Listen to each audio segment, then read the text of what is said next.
بسم اللہ الرحمن الرحیم۔ آج ہم مشق نمبر 2 کے ساتھ دوبارہ ایک نئی چیز سیکھیں گے۔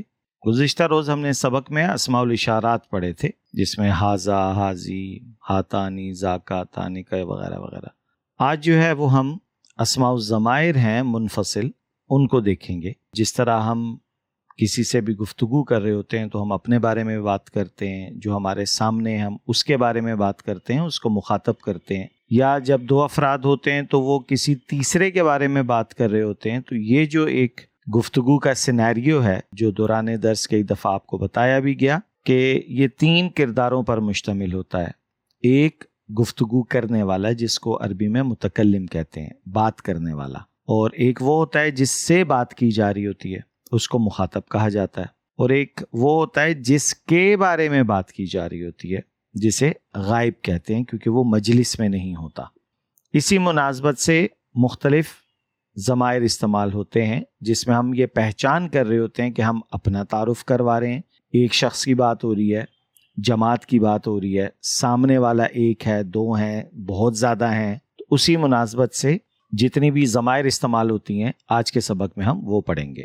جیسے انا، میں، یہ ہم کب استعمال کرتے ہیں، کیسے استعمال کرتے ہیں کہ اگر میں کہیں اپنا تعارف کروا رہا ہوں تو میں بولوں گا انا یوسف، انا استاد، یا کوئی طالب علم ہے وہ بولے گا انا تلمیذن۔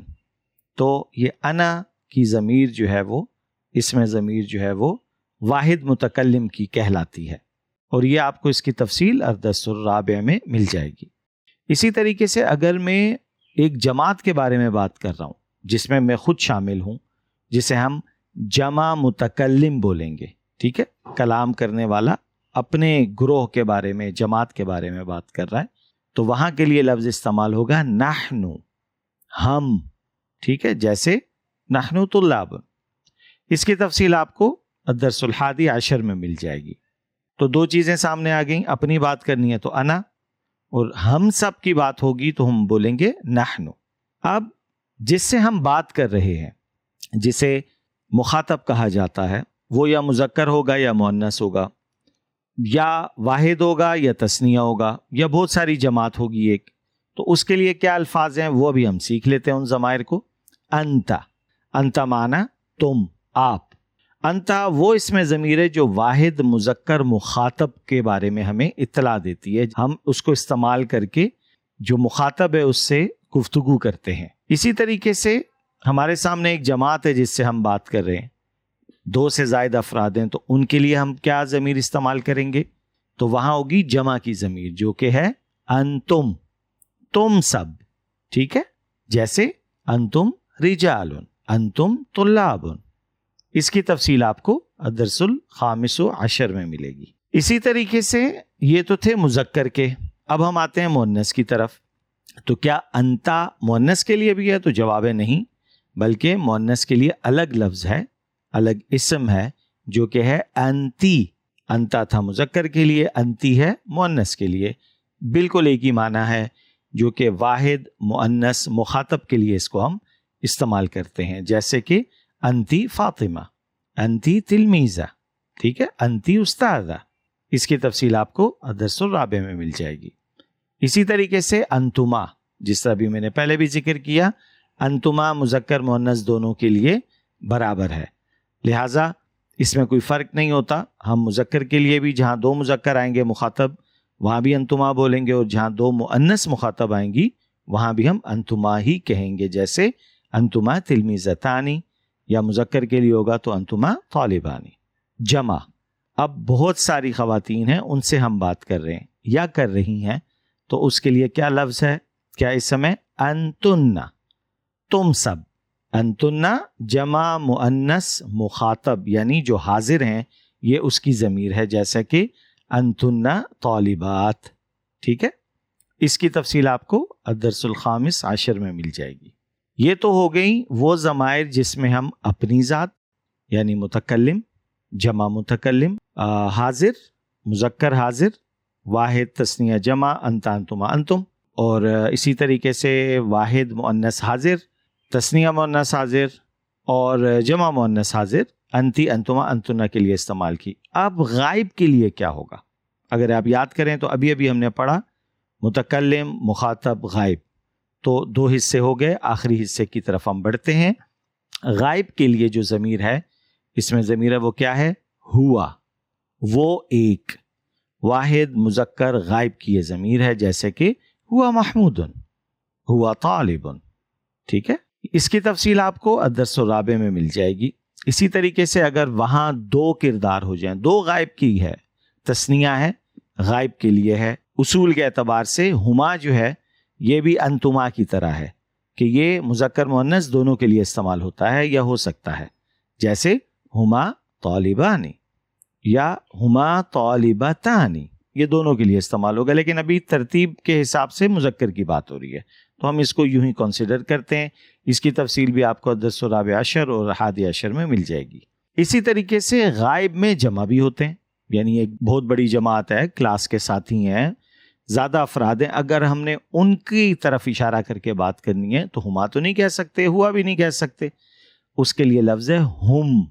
ہوا، ہما، ہم کا مطلب ہے وہ سب. یہ جمع مذکر غائب کی ضمیر کہلاتی ہے. آپ ذرا تھوڑے سے کنفیوز ہو جاتے ہوں گے کہ یار یہ بڑی مشکل ہوتی ہے، جمع مذکر غائب. بہت سمپل ہے بھائی. جمع کا مطلب زیادہ، مذکر کا مطلب مذکر، غائب کا مطلب جو وہاں نہیں ہے. بس اس چیز کو ٹکڑے ٹکڑے کر کے اگر آپ غور کریں گے تو آسانی سے یاد ہونا شروع ہو جائے گا آپ کو. اس کی مثال ہم دیکھ لیں، ہم اولادن. ٹھیک ہے، وہ سب لڑکے ہیں، بچے ہیں. الدرس الخامس عشر میں اس کی آپ کو تفصیل ملے گی. اب اگلا سوال ذہن میں آ جاتا ہے کہ کیا مؤنث کے لیے بھی ہوا ہوگا؟ تو جواب ہے نہیں. مؤنث کے لیے الگ سے ایک اسم موجود ہے، اس میں ضمیر وہ ہے ہیا. وہ تھا مذکر کے لیے تھا ہوا، مؤنث کے لیے ہے ہیا. وہ ایک واحد مؤنث غائب کی ضمیر ہے، جیسے ہیا زینب. ٹھیک ہے، یہ زینب ہے اور اس کی تفصیل آپ کو الدرس الرابع میں مل جائے گی. ہما، جس طرح بھی ہم نے ذکر کیا، ہما وہ دونوں، اس کا مطلب ہوتا ہے تو یہ مذکر مؤنث دونوں کے لیے استعمال ہوگی. البتہ یہ تثنیہ غائب کی ضمیر ہے، یہ ذہن میں رکھنا ہے آپ نے. جیسا کہ ہما طالبتانی، اور اس کی بھی تفصیل آپ کو الدرس الحادی عشر اور 11 عشر میں مل جائے گی. آخری ہے ہننا، وہ سب عورتیں. ہننا تو اس کو کہتے ہیں جمع مؤنث غائب کی ضمیر. ٹھیک ہے، تو اس کی مثال کیا ہوگی؟ ہننا بناتن. اور اس کی آپ کو جو مزید تفصیلات ہیں وہ الدرس الخامس عشر میں مل جائیں گی. تو ہم نے آج کے سبق میں بنیادی کچھ اسماء الضمائر، منفصل کہتے ہیں ان کا ہم نے استعمال کیا کیونکہ یہ الگ سے آتی ہیں، یہ آپ کے جملے کے ساتھ منسلک نہیں ہوتی. متصل کیا ہوتی ہیں وہ ہو سکتا ہے اگلے 1-2 دروس میں انشاءاللہ آپ کے ساتھ شیئر کی جائیں گی، تب یہ تصور زیادہ واضح ہو جائے گا. باقی صرف نحو کو آپ دیکھ لیں، وہاں بھی ہو سکتا ہے انشاءاللہ اس کی تفصیلات میں پڑھی ہوں، موجود ہوں. انا، نحن، انت، انتما، انتم، انتی، انتما، انتنا، ہوا، ہما، ہم، ہیا، ہما، ہننا. یہ موٹے موٹے کوئی 14 ایک اسماء بنتے ہیں. ان کو آپ اچھے طریقے سے ذہن نشین کر لیجئے. ابھی ہم صرف ضمائر کو الگ کر کے پڑھ رہے ہیں یا اصولوں کو جمع کر کے ایک ہی جگہ پہ. اگلا جو ہمارا ہدف ہوگا جب ہم ان سے فارغ ہو جائیں گے انشاءاللہ، تو پھر ہم جملے بنائیں گے ان کو سامنے رکھ کے. یہ ہمارے لیے انگریڈینٹس بن جائیں گے. جس طرح کھانا بنانے کے لیے ہم بنیادی مسالے سامنے رکھ دیتے ہیں اور پھر ان کو جوڑ کے ایک ڈش بنتی ہے. تو انشاءاللہ میرا یہی ارادہ ہے کہ ہم ایک دفعہ اس کو دوبارہ ذرا ایک دہرائی ہو جائے، تازی ہو جائیں ضمائر ہمارے ذہن میں.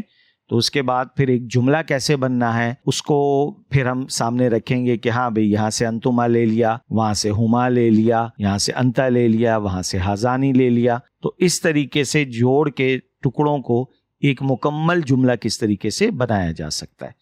تو الحمدللہ آج کا بھی سبق مکمل ہوا. آپ کا فیڈ بیک انتہائی قیمتی رہتا ہے. اب یہ بھی ایک نئی پریکٹس ہے، اس پہ آپ ضرور مجھے اپنا فیڈ بیک دیجیے گا تاکہ اس کو ہم مزید بڑھا سکیں یا بہتر کر سکیں. کیونکہ ابھی دن تو ہیں کوئی 10 روز کم از کم ہیں، 10 سے 15 روز اس میں آپ کی امتحان کی تیاری، امتحان یہ سارا مرحلہ ہونا ہے. تو اگر آپ سمجھتے ہیں کہ آپ کو زیادہ فائدہ دے رہی ہے یہ چیز تو اس کو مزید بھی ہم پھیلا سکتے ہیں. البتہ اس وقت فوری طور پہ وہ اسباق تیار کیے جا رہے ہیں آپ کے لیے جن کو آپ سن کے آپ میں یہ صلاحیت پیدا ہو سکے کہ آپ ایک جملہ بنا سکیں، ایون جملہ سمجھ سکیں، پہچان ہو سکے کہ یہ مذکر کا ہے، مؤنث کا ہے، واحد کا ہے، تثنیہ کا ہے، جمع کا ہے، حاضر کا ہے، غائب کا ہے، کس کا ہے.